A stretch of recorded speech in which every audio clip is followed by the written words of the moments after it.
What is going on? Welcome back to the A-Team podcast. Thanks for being with us.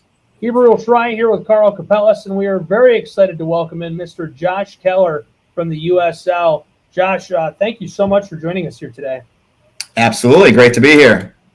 So Carl and I were kind of talking strategy and trying to figure out what we were going to ask you about before the podcast. And I said it once already, but we're excited to have you just because we have so much respect for the USL.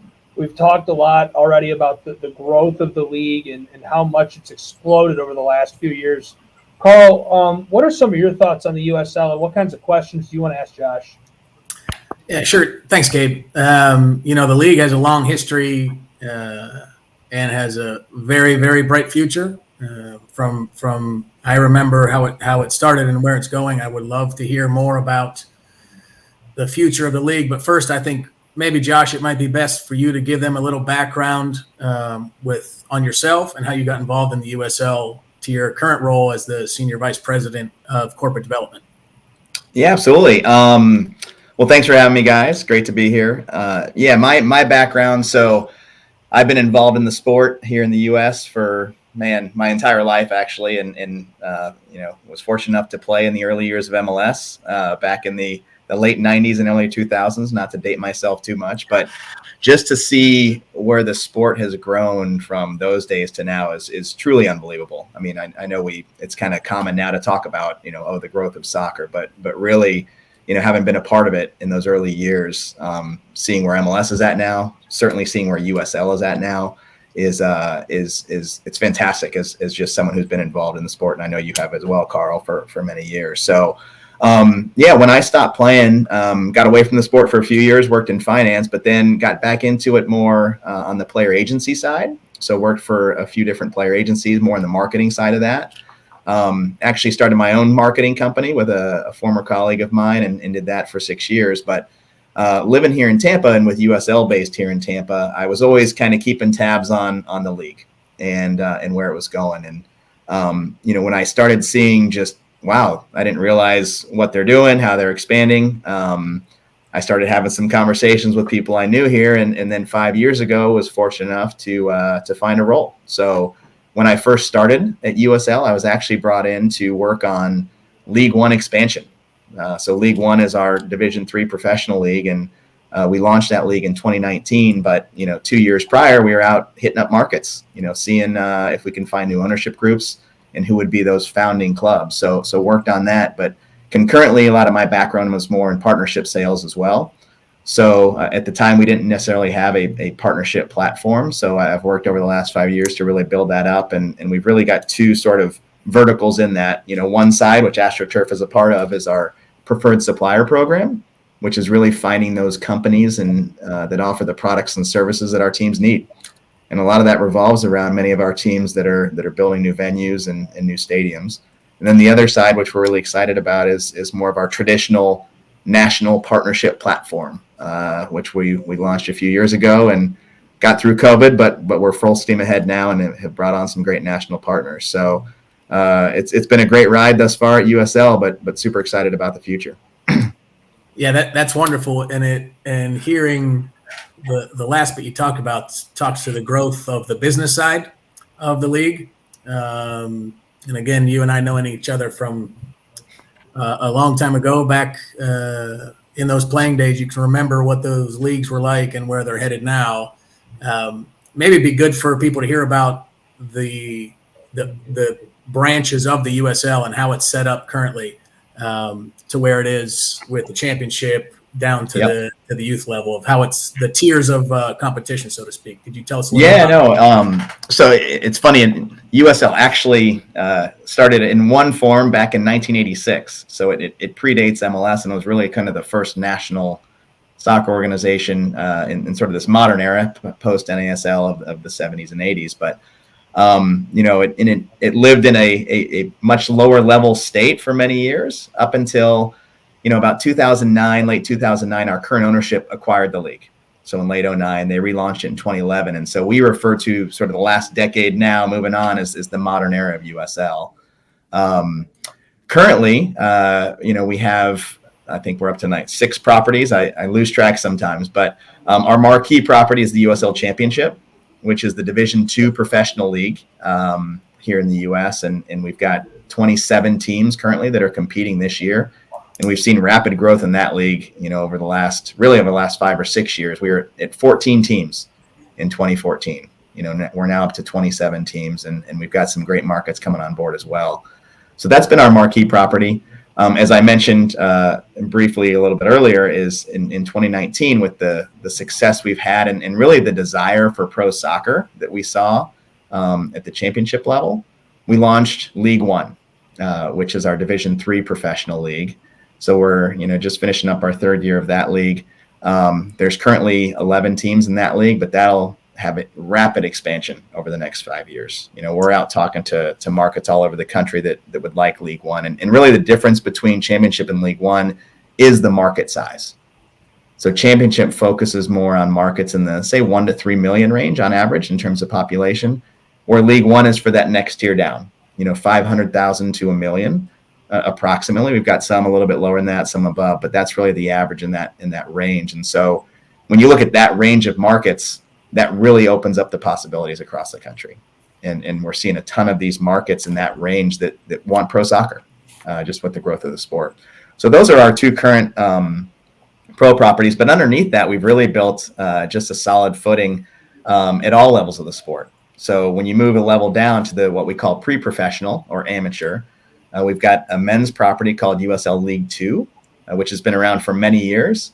And this past year, we had 113 teams competing in League 2. And really that league competes during the summer months. And it's made up primarily of sort of the top college players, really, that are looking for a place to play in the summer to keep sharp. But we've got some top youth players as well that get some great competition. So that's our men's property.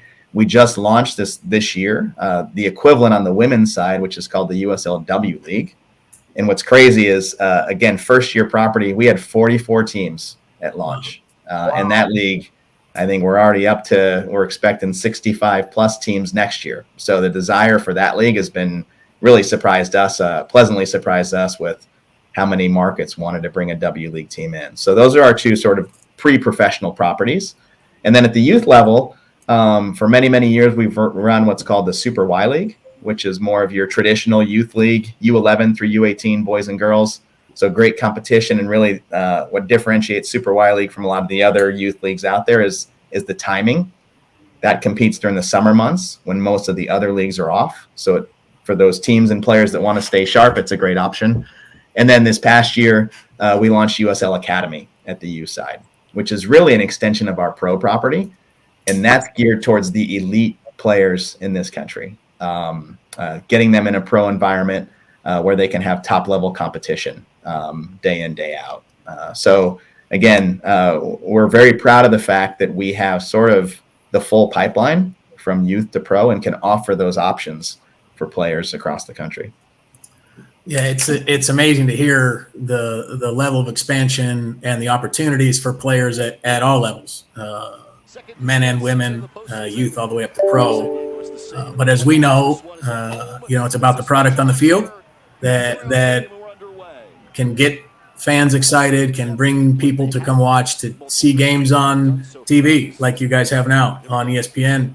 We've seen games played. So can you talk a little bit about the player development? I know I've seen recently where the league has even been a platform for a lot of top youth players to go straight to the pro level instead of college. And then have even seen some of the teams selling players from our leagues to teams overseas, which is to me is a huge step in development and showing the league's growth and showing the quality of the players on the field. Can you talk a little bit about the development on the player side there?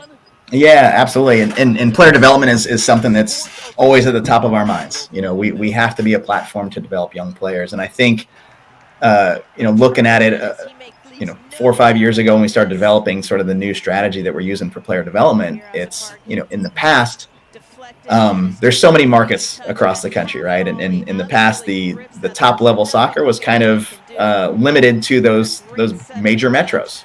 So if a top young player was growing up in Birmingham, Alabama, he or she had to go to Dallas or wherever to get top quality training, and really prepare themselves for the pros. So we wanted to change that just because of our scale in the markets we're in. There's great players, youth players in those markets. So now, and I touched on it through the development of our USL Academy, we've got a great option at USL. So now these players in these markets that are outside the major metros and USL markets, they don't need to leave their market to get top quality training and prepare themselves for a pro career. They can get it right there in their hometown. And they've got that, what we call our path to pro, where they're getting trained by pro coaches. They're training at pro facilities. And now we've already started seeing, just in the first few years of this project, some great results. El Paso this past year sold a player to MLS. We had Orange County sell a top player to the French First Division. Last year we had Lou City sell Jonathan Gomez to Real Sociedad in La Liga. And the pipeline now is unbelievable. There's, a top U.S. Youth National Team player, Josh Winder, out of Lou City. He's going to be a big-time player. And you're seeing that in all these markets across USL. So it's really exciting now that within our model, these top players not only can get great training, but they're getting an opportunity to play in competitive matches, which, it's great to see the growth of MLS and the competitiveness grow there. But for a young player, it's tougher to get playing time there. We're seeing it now. It's tougher to get playing time in USL. That quality has sort of filtered down to our level as well. But these top young players are getting that time. And Carl, as you know, as a young player, you can't replicate, getting game action in just training.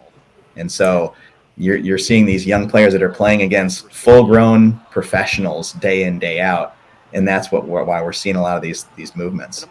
So it's really exciting to see. And certainly, it's something that's going to continue to grow as we move forward. Yeah, it's wonderful. And as we've talked about before, having a platform for someone who was used to playing high school soccer as a teenager and the level, it's really hard to compare where a kid kind of stalls out at club to being able to go train in a pro environment with a professional coach against professional players. Your chance for development is just skyrockets, right? And we can see that. It's exciting that there are teams in the league who are playing great players, but giving young players a chance, platform really to play at the top level. And we know even before this started, really the only opportunity besides MLS for a select few of kids was the college route. And it's a wonderful route. I lived in that world for a while and as did you, and we're familiar with it, but it's a 3-month really competitive nature where this is okay, you're going to be a full-time player. Here's what it takes. Here's the ups and downs, and you get all phases of the development. You get the technical stuff, but you also get, physical training, but also the mental side of being a professional and what's that like. And that's something that you can't replicate otherwise. Yeah. So to add on to that, I would say, and not to put it in financial terms, but ultimately, if you're going to be developing players, you need people to pay for that development, right? And so we've seen a real shift, and we've been working with our teams over the last couple of years, is to not look at players as an expense on the line item, but look at them as an asset. Look, if you put in to developing these top players, one, they can be an asset for your first team, which is fantastic. So you don't have to go out and buy another player because you're developing them in-house. Or two, as we've seen, you can sell those players to Europe, to MLS, to other USL teams. And so now, our ownership groups are seeing that there is a return on investment to developing top players. And that's why we're seeing, like Lou City is a great example. They've put a lot of resources and investment, and they're one of many across USL, into developing this talent. And now, you're seeing the fruits of that. Yeah, it's great. And you can see just by some of the pictures we're looking at, the product on the field is attracting fans that want to come support. They want to be involved in with a winning soccer team. They want something that's local, that is theirs too, which is really, really wonderful. More of a market similar to we see in Europe, where there is a local team that you can support other than having to support a team that's from so far away. It's really great. Earlier, you hit on the W League, the launch of the Women's League which I think is an important piece as well to talk about. We certainly know the success of women's soccer on the national and international stage here, but can you talk a little bit about that league and what it means to the USL itself? Yeah, I mean, look, it's no secret. Women's sports are exploding right now, and especially women's soccer. And when you look not only in the U.S. but across the world, I mean, you see, Barcelona women's team getting 90,000+ to a game. You see the success of the women's Euros in England, and the crowds they were getting, and you're seeing the same thing here. And obviously, it's no secret in the U.S. The women's team in the U.S. and women's soccer in the United States, we're at the top of the pyramid, right? So we've always been the best country in terms of players and talent. But now we're seeing a lot more competition, as more countries around the world are putting resources into it. We need to make sure that how do we stay there? And so we at USL has looked at how can we contribute to this? How can we help continue player development on the women's side?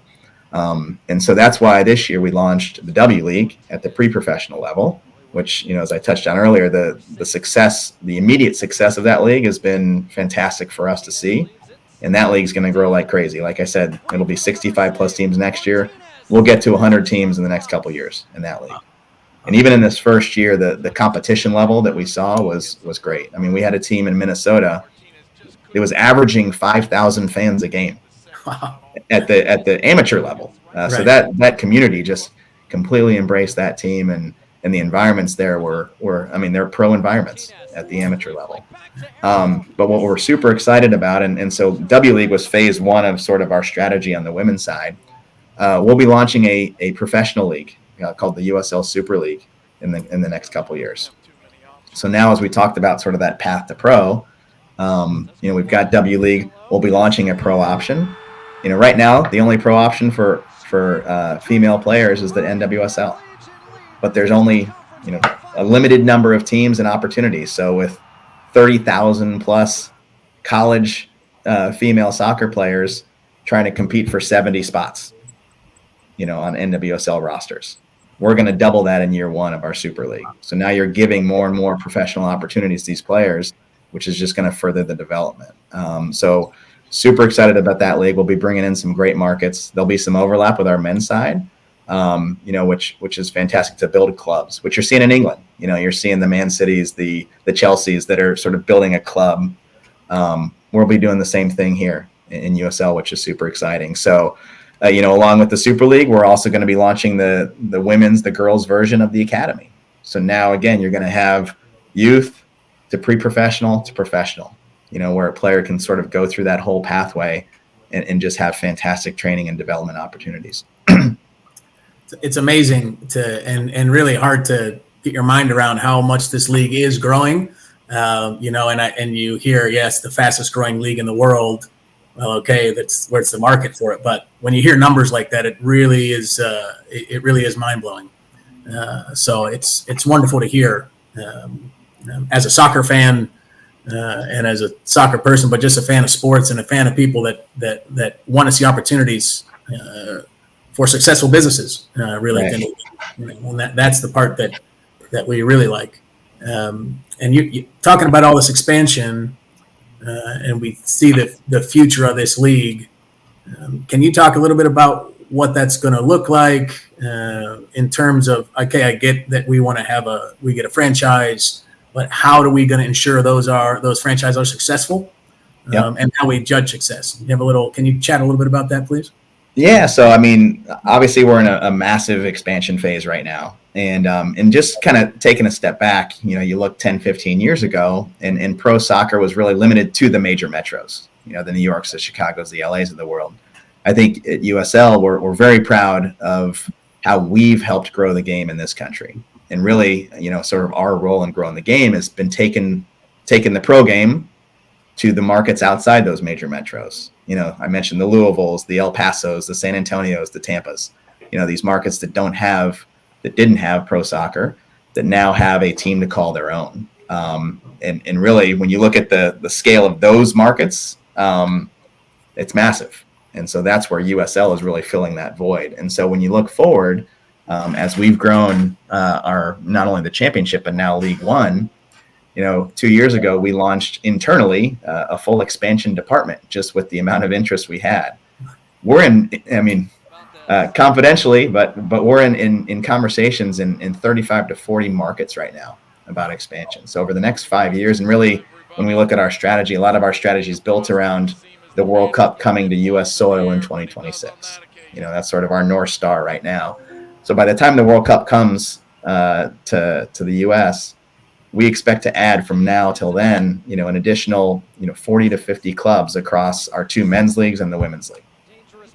Brand new franchises. But the exciting thing as we're expanding is we're really cognizant of expanding in the right way. It doesn't do anyone any good to launch a team that's not set up for success, as you touched on. So what we found is that the stadium itself is such a key component to whether a club is successful or not. Having management and or ownership of that venue. In the past, many of our teams were just tenants in a stadium. So it's tough to capture a lot of game day revenue in that sense. It's tough to, control your schedule. You might have to play on a date or a day of the week that maybe isn't as advantageous as you would like. But when you own your stadium, there's all these different revenue sources, not only from soccer, but from all the other events you're hosting in that venue. So now it becomes a true business opportunity. So the exciting for us is sort of, USL 2.0 or where we're going in the future is pretty much all of these expansion groups we're talking to are coming into the league with a stadium plan attached to it. So it's not just, we'll rent the local stadium that's already there. It's no, we found some great real estate close to downtown. We're going to build a venue. And even adding on to that, and a great example is our team up in Providence, expansion team. They just broke ground on a $400 million mixed-use development that's going to have hotels, bars, restaurants, apartments, and a 15,000-seat soccer stadium at the heart of it. And so when we start to see those types of projects coming into USL, that's why we're super excited about the future, because those are legacy projects, and that's going to change that community. And so that's, again, we've been very sort of strategic in terms of the markets we're going into, but even within that market, they have to have a good plan attached to that, because we want to make sure these clubs are successful. Yeah, and it's, from our perspective, it's easy to see why we were interested in partnering with a league like the USL, because we in line had launched our soccer really name brand a few years ago and brought our soccer product over from Europe, and it kind of just lined up perfectly for us to want to partner with a league or with someone where it is important, where it is a full spectrum that we're talking about, that take a full holistic approach to being successful. So I think it's important for us to understand, and as the league grows, one of the reasons we aligned and it was really a seamless partnership was this part of success is having a facility. There's investment on that side, right? In the players and the facilities themselves. Yeah, absolutely. And from our standpoint, we're very strategic about the partners we work with. And as I touched on is many of our groups are building new stadium projects, but also new training grounds. And that's what's, I think back to my days in the early years of MLS. My training ground was a local park with a double wide trailer as our training room. So it's great to see that, at all levels of the sport, there's a huge investment into training grounds as well. But look, as we're developing now world-class type players, as the talent level is increasing at USL and is at a very high level, we need to make sure that our facilities and essentially our pitches match that. But on the flip side, as our groups are building new stadiums, if they're just utilizing that stadium for soccer matches for 20 dates a year, they're not going to be successful. So they need to have these stadiums be multi-purpose, where they can be hosting events throughout the year. And so that's why a synthetic surface for us, as we've done a lot of research, makes a lot of sense for our new teams. And so a lot of times when you think synthetic, it's like, oh, but the playing quality isn't quite there. But, again, I'm not just saying this to you, Carl, but we did a ton of research, on what are those playing surfaces where it doesn't have to be mutually exclusive. It can be a multi-purpose surface that is also a first-class, world-class soccer surface as well.